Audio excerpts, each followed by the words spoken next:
अध्याय 2 हमारा संविधान है ना। तो हमारा संविधान क्या है?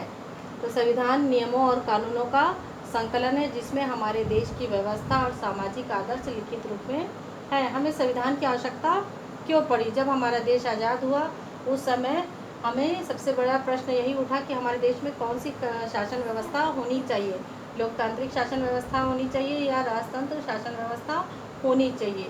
उसके लिए एक संविधान सभा का गठन किया गया जिसमें 299 सदस्य अलग अलग प्रांतों से सम्मिलित हुए और उन्होंने आपस में चर्चा करके है ना ये निर्धारित किया कि शासन का स्वरूप क्या होना चाहिए, शासन की शक्ति किसके पास होना चाहिए, अगर शक्ति किसी के पास है तो वो उसका गलत उपयोग ना करे, सरकार पर विश्वास बना रहे और देश में शांति और एकता कायम रहे। ये सारी बातों के लिए संविधान का निर्माण किया गया जिसमें देश के कानून और नियम संकलित है। सरकार कैसे चलेगी, सरकार का चुनाव कैसे होगा, मंत्री के पास में क्या अधिकार होंगे, ये सारी व्यवस्था उसमें की गई।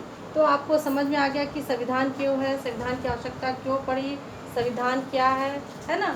अब हमको जानना है संविधान में नागरिकों को भी कुछ अधिकार दिए गए और उनके कुछ कर्तव्य भी हैं।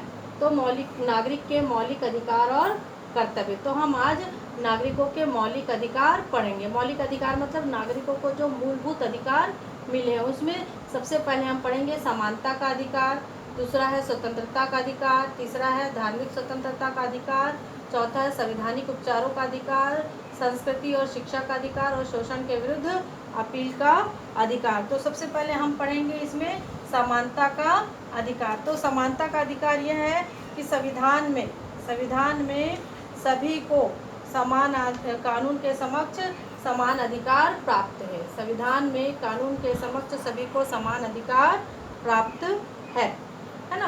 तो कानून के समक्ष किस तरह के समान अधिकार? जैसे नौकरी प्राप्त करने का अधिकार, तो योग्यता के आधार पर सभी को समानता का अधिकार है। योग्यता के आधार पर किसी भी नागरिक के साथ नौकरी प्राप्त करने में भेदभाव नहीं किया जाएगा, चाहे सरकारी हो या गैर सरकारी हो, किसी भी जाति धर्म का हो, किसी भी प्रांत का हो, अगर वो योग्यता रखता है तो उसे वो नौकरी प्राप्त होगी।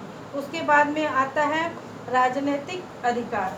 तो राजनीतिक अधिकार मतलब जब चुनाव लड़ने का अधिकार, तो चुनाव लड़ने के अधिकार पर भी किसी भी तरह का भेदभाव नहीं किया गया, सिर्फ उसे भारत का नागरिक होना आवश्यक है ना। तो इस तरीके से फिर दूसरा है छुआछूत